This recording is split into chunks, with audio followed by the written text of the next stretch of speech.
It looked exactly like a tank. Same silhouette, same dimensions, same matte green paint blistered by the sun, but if you pressed your hand against it, and a few German scouts got close enough to do exactly that, it gave. It breathed. The Germans who reported back to their commanders that afternoon in 1944 described what they'd seen. American armor massing at the tree line. An entire battalion dug in and waiting. There was no battalion.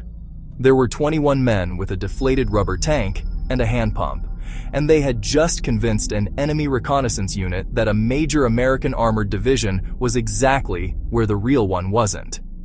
This is the story of the 23rd Headquarters Special Troops, better known to almost no one for almost 50 years as the Ghost Army. When the U.S. Army began quietly assembling this unit in 1944, they did not put out a call for infantrymen. They called art schools, design programs, advertising agencies, theater companies. The men who answered were illustrators, painters, sound engineers, set designers, and actors.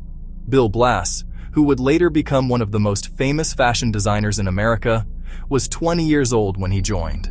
Ellsworth Kelly, who would go on to become a celebrated abstract artist, was 21. These were not soldiers in any conventional sense. They carried sketchbooks alongside their rifles. They painted watercolors in their downtime.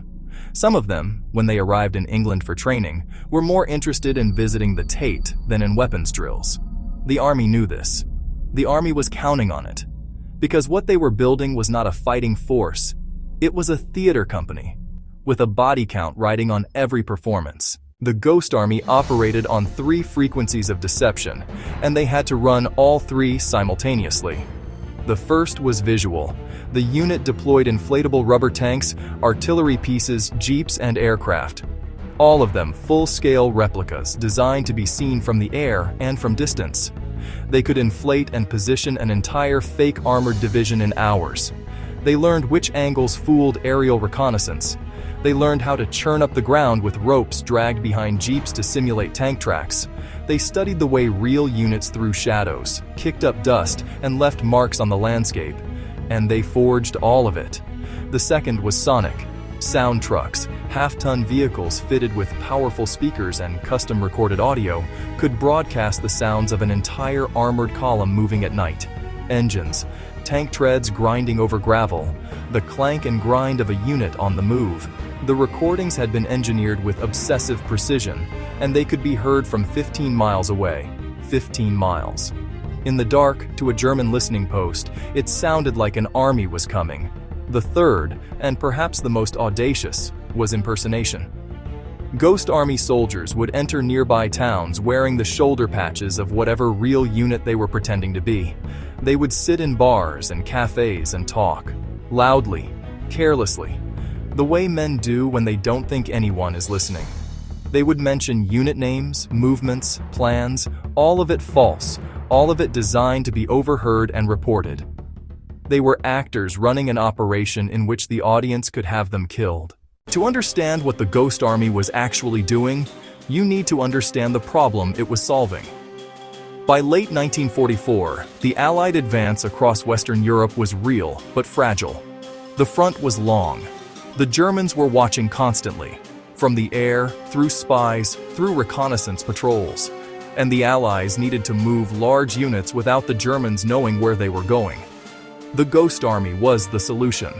Whenever a real division shifted position, pulling back to regroup, or repositioning for an offensive push, the Ghost Army moved in to fill the visual and sonic void. They made it look and sound like the division was still there. They bought time. They misdirected.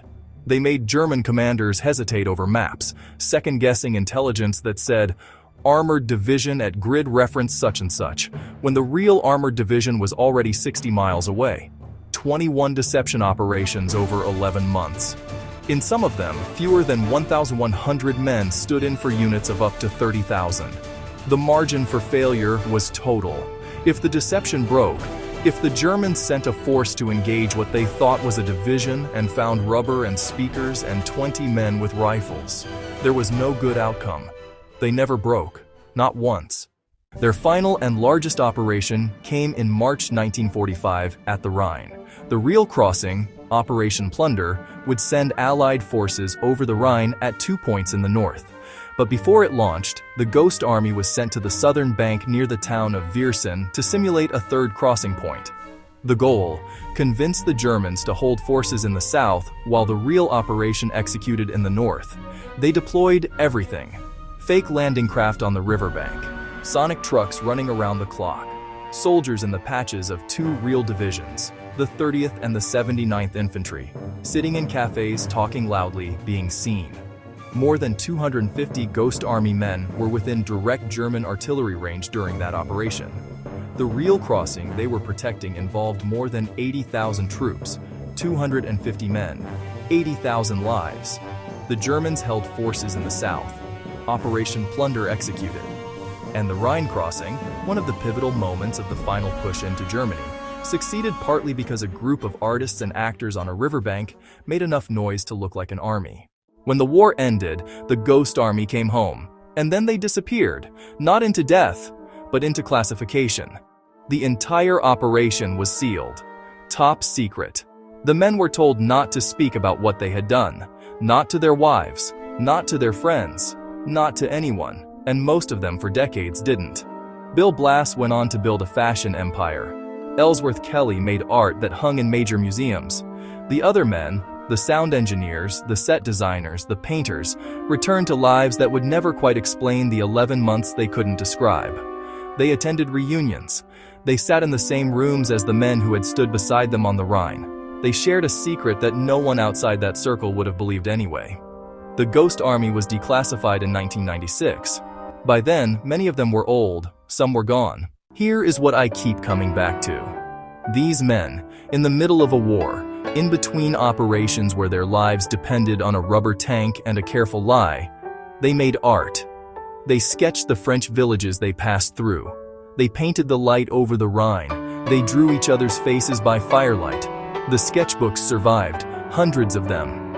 And looking at them now, you can see something that battle records don't show. The specific quality of attention that an artist pays to the world, even when the world is trying to kill him. They were sent to war because they knew how to make things look real. They left behind proof that they were. The 23rd Headquarters Special Troops are estimated to have saved tens of thousands of Allied lives. No one knows the exact number. You can't count the battles that didn't happen, the ambushes that were misdirected, the crossings that succeeded, because an enemy commander hesitated over intelligence that was never real. What you can count: 21 operations, 11 months, fewer than 1 to 100 men. What you can say: they were there. They did it. And for 50 years, almost no one said their names. In 2022, the United States Congress awarded the Ghost Army the Congressional Gold Medal, the nation's highest civilian honor, recognizing what they did nearly 8 decades after they did it. Some of the men were still alive to receive it. Not enough of them, but some. We are saying their names now. That's what this is for.